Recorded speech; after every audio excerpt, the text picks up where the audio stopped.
Hey, you're listening to Stop the Scroll, a social media marketing podcast, and I'm your host, Heidi Schmidt. I'm a social media strategist and agency owner with over 15 years of marketing experiences helping businesses grow online.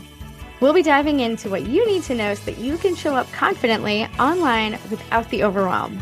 Get your notebook ready to jot down some amazing marketing gems, and let's dive into it.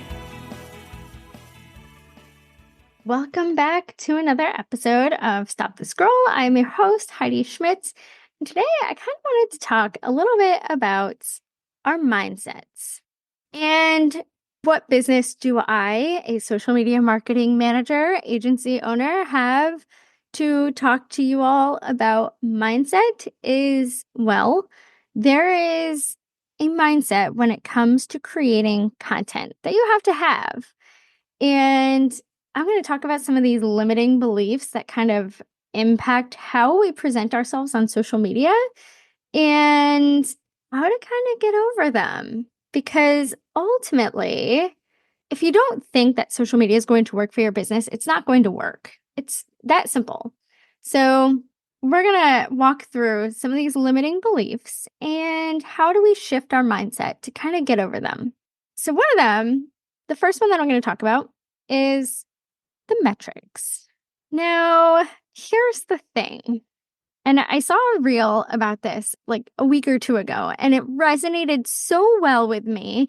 It was like, any other time, your post only got 10 or 20 likes.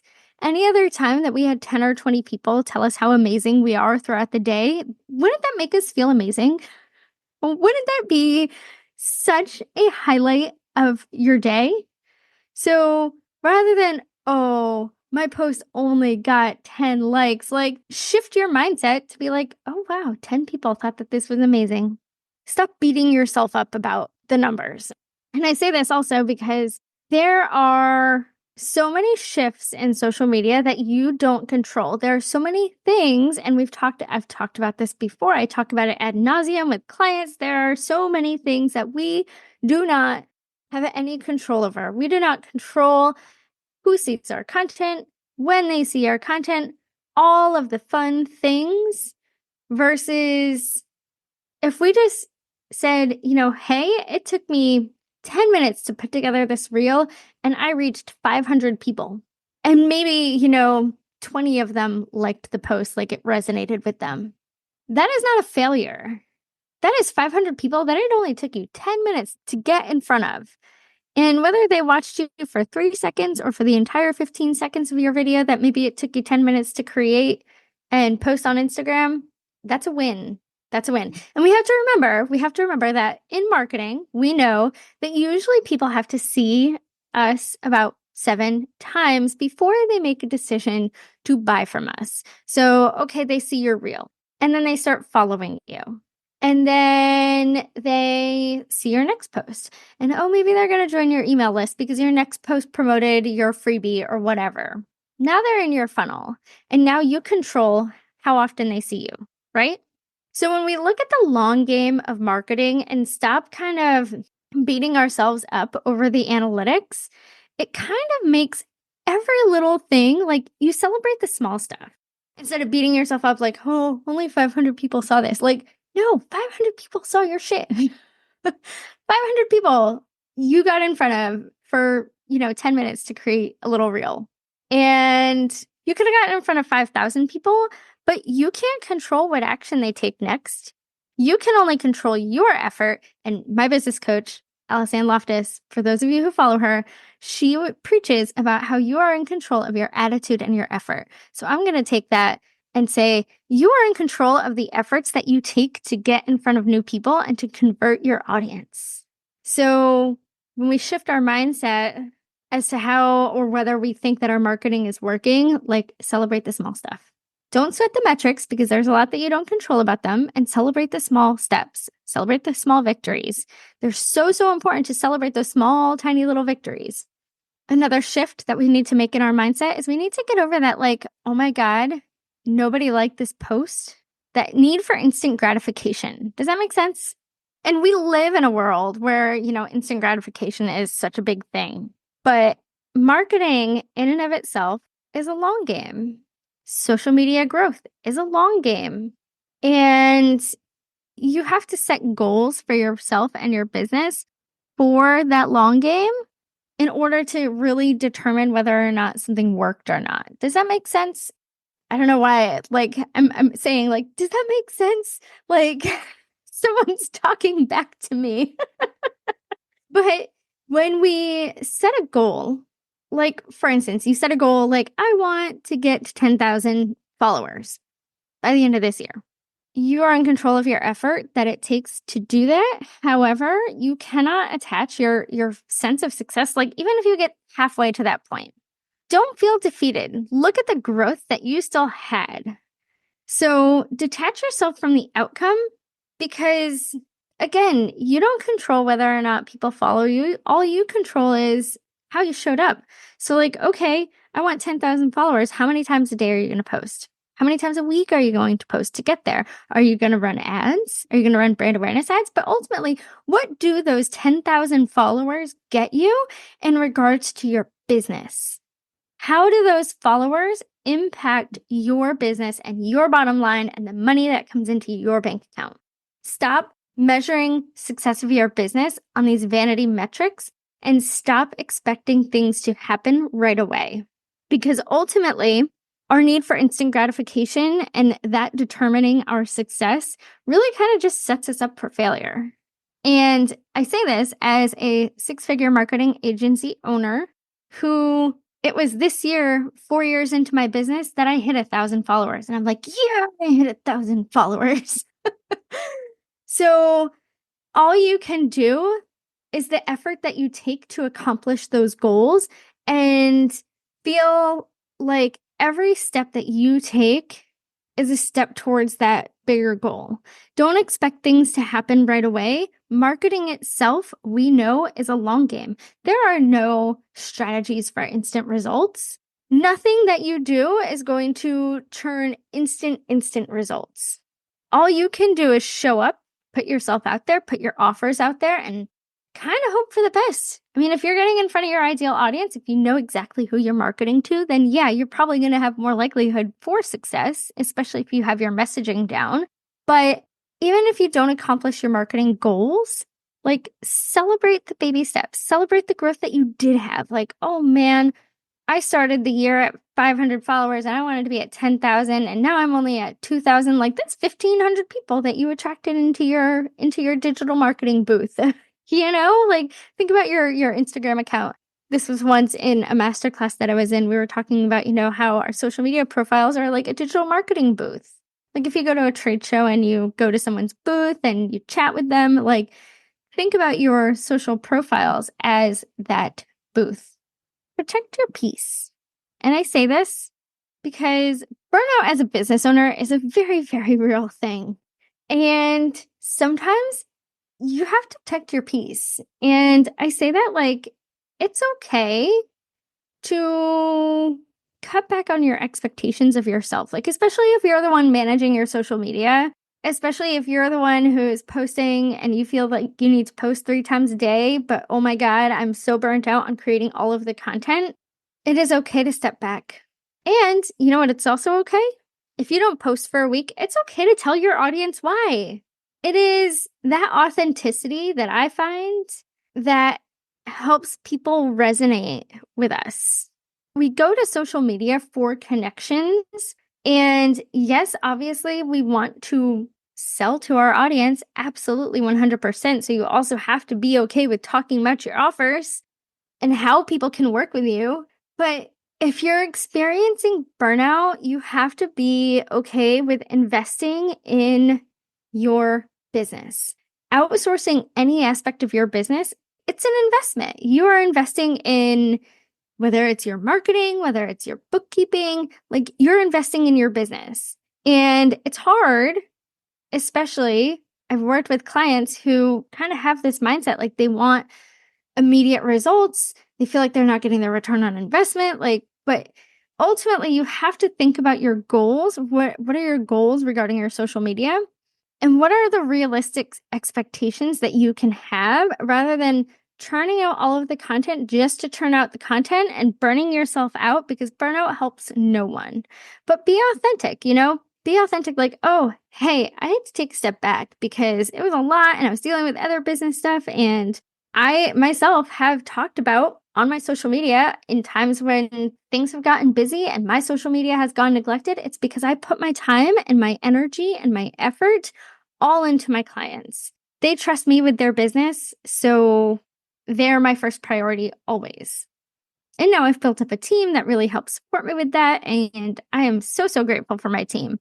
But be reasonable with your time and your expectations. And I feel like that kind of helps us with burnout. Like, don't just take on every single project. If you're another social media manager listening to me, hey, but I hope that you are protecting your peace as well and know that you don't have to take on every client. And I say that as someone who has taken on the low paying clients, and I am shifting my efforts to shift the lower budget clients into either consulting or strategy sessions, because ultimately, I don't make a lot of money if I'm outsourcing $1,000 a month retainer to my team. And then after taxes and all the software and all of that stuff, like, I don't make a lot of money on those clients. So I have started to shift my mindset, like, okay, I need to raise prices, and it's okay to raise your prices. All of these things help us deal with that burnout. Like, when we get out of that mindset, like, I need to do everything and there is no room left for anything else, and I need to create all of the things because no one else can do it, all you're doing is pushing yourself to burnout, and then you're just going to crash and burn. And I had this happen earlier this year over the summer. I onboarded a couple of clients. There were members of my team who were in the process of taking a step back, and they kind of dropped some balls, and it all came back on me. And ultimately, I've outsourced because I needed support. No one marketing manager at any agency doing whatever marketing work can manage 12 clients on their own and create all of the things. I think it was when I hit like 7 or 8 clients that I started outsourcing. And I am so, so grateful for my team because they allow me to do what I do. They allow me to have the space to create this podcast. When you think you're hitting burnout, like, you need to get things off of your plate. What can you outsource? And if it's your content, and if I love working with businesses who have a vision for their content, because ultimately, like, that vision is kind of your goal, right? So when you have that vision and when you have like specific objectives that you're working towards, when you have the goals, those make it really easy for us to work with you because we know what we're working towards. We know how we're going to measure this. We know, and we don't need to look at the vanity metrics. We don't need to look at how many views your reel got. Like, it doesn't matter, because ultimately when we dig into the metrics and we say, okay, your launch generated, 30 people, and 15 of those came from social media. The other 15 came from your email. Like, this is all completely fictional, whatever. But that allows us to show our value. And think about how much time that you saved by letting us manage your content. How did that feel for you? The clients that I love to work with, they tell me regularly, like, how great it is to not have social media on their plate. Like, they're super overwhelmed by social media and they just love getting it off their plate. So when we're shifting our mindset from burnout, like, we need to think about what can we take off our plate? What is really meaningful to care about in terms of, all of the marketing activities? Like, you don't need to do everything. You don't. No, you probably don't need to be on TikTok if you find it overwhelming. I say this to some of my clients and some of my leads. Like, if something doesn't feel authentic to you, chances are your audience isn't there. And so it doesn't matter. Like, it doesn't matter. I recently had a client ask me, like, should we be on Instagram? And they're like business to business. And I was like, well, is your audience there? And here's what it's going to take to do Instagram well for you guys. Like, you guys need to be like, we need to be creating videos. We need to have more content from the team. They're like, oh no, that's not going to happen. So we did not do Instagram. If you don't have the resources to do something, it's okay to say no. It's okay to take that off your plate. The next mindset shift that we have to make is getting out of that comparison trap. Your journey is your journey. It is unique to you. No one else is where you are. There is probably, for me, like there are probably social media managers that hopes that, in a year they are where I am.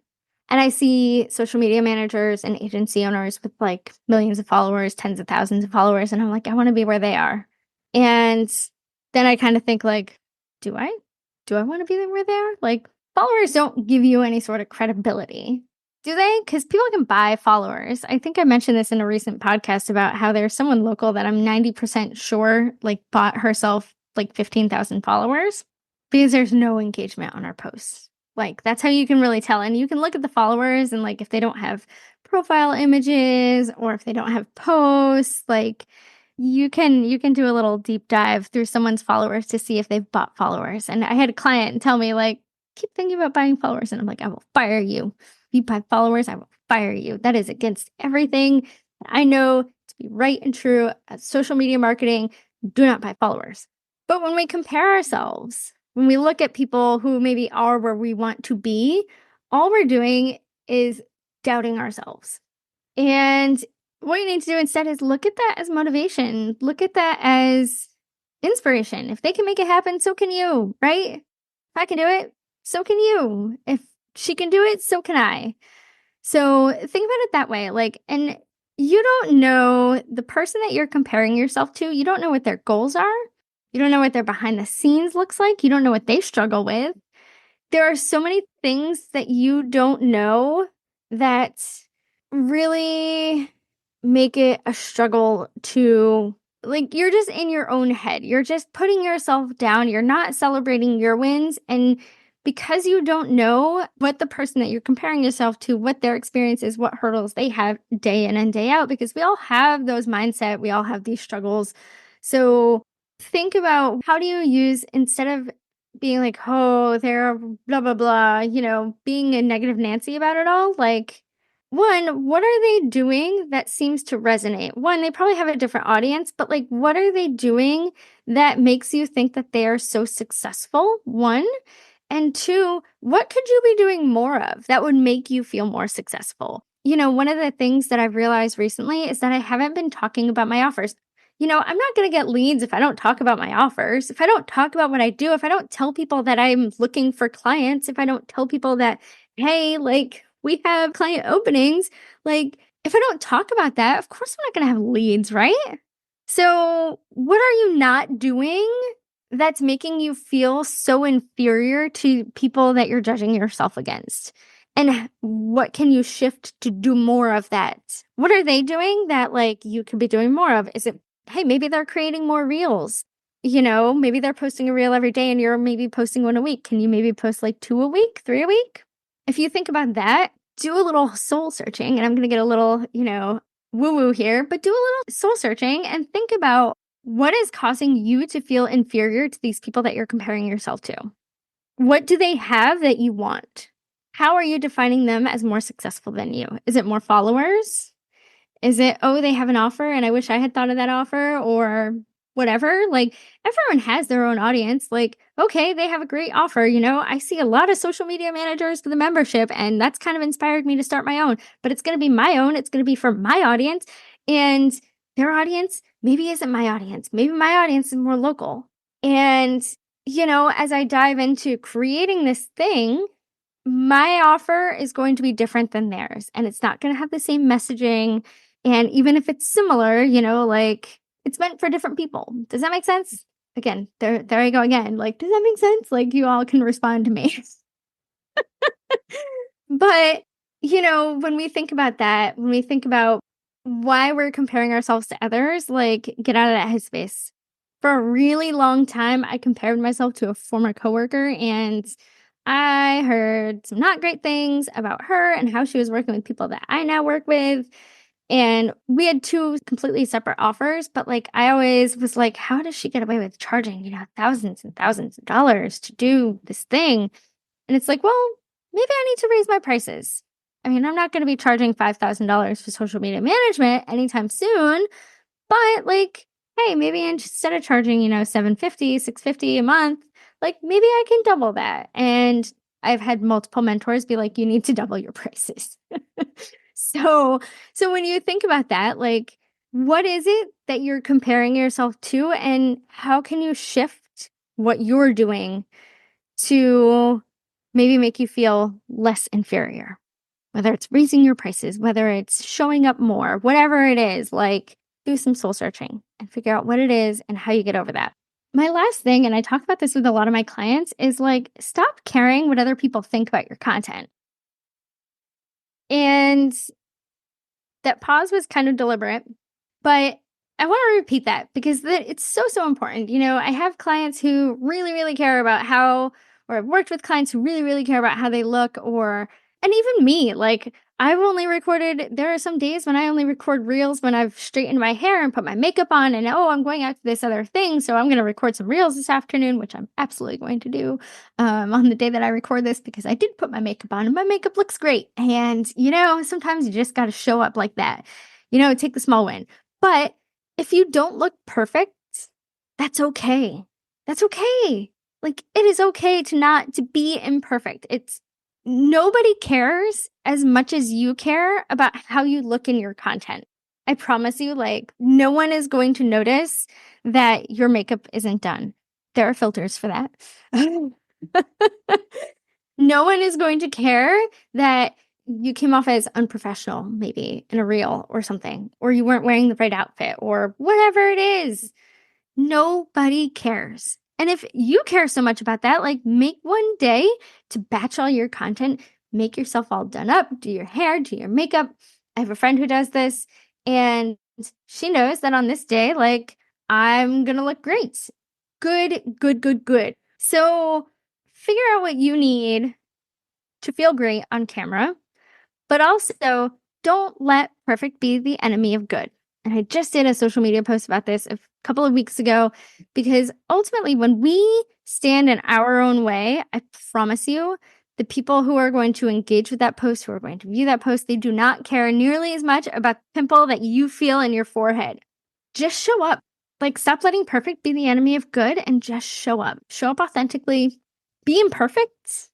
People like that authenticity. And if you want to experiment with showing up a little less perfect, like, try it in your stories. They go away after 24 hours. But ultimately, like, ask yourself, why do I care so much about how random strangers on Instagram think about me? People who care or who judge you, they're not your ideal audience. They're not. And ultimately, I kind of get in this space more specifically about LinkedIn, because I have a lot of people that I knew in college who follow me on LinkedIn or who are connected with me on LinkedIn. But when you stop caring what other people think, it just allows you to just be that much more authentic. And I feel like that resonates with people a little. I'm going to say a little bit more, but I think a lot more. People resonate with authenticity. They want to go there for connections. If you're a business coach, and they're looking for a business coach, they want to see what that business coach is like in the wild. What are your wins that you've had? What are the wins that your clients have had? This is how I show up, or this is what I struggle with. Sharing your own struggles, I think, like, really kind of captures that. And again, who cares what other people think? If they care that much, if they're criticizing you that much about how you show up on social media, that says a lot more about them than it does about you, than it does about your goals, your brand, and how you show up online. It says a lot more about them. If they're super judgy about strangers, like, that's not someone that I want to work with, for one. So just to kind of wrap things up, remember, progress over perfection. We celebrate the small stuff. Don't stress about your appearance. Embrace the imperfections and stop comparing yourself to someone else's journey, because you don't know what journey they're on. And you don't know who they're marketing to. They're probably marketing to other people. I encourage you to take these and look at your own social media presence and look at how you're showing up. And what's one thing that you can do better today? Like, what's that limiting belief that you have that's preventing you from either showing up consistently, authentically, or celebrating the wins, and stop feeling like you're failing on social media? And if you need someone to audit your social media presence and give you tips like, hey, these are baby steps that you can take. I have an audit. I will link it in the show notes, or we can do a strategy session so that, hey, this is what I'm struggling with. How do I get over these humps? That's what my strategy sessions are for. And I have a few strategy sessions left through the end of the year. So feel free to book a session before prices go up in January. And until then, go forth, show up authentically, create amazing content. I promise you, whatever you put out there to the universe is going to resonate with someone. Remember, if you get 10 likes on a post, that's 10 people telling you that you're amazing. Until next time, if you love this content, leave a review, leave a comment, leave a review. However you want to tell me that this resonated with you, I would love to connect. Follow me on Instagram, LinkedIn, Threads, and Facebook at Heidi Schmidt Creative. I absolutely love connecting with followers, and until next time, go forth, create amazing content, because I promise you, if you show up authentically, it's going to stop the scroll.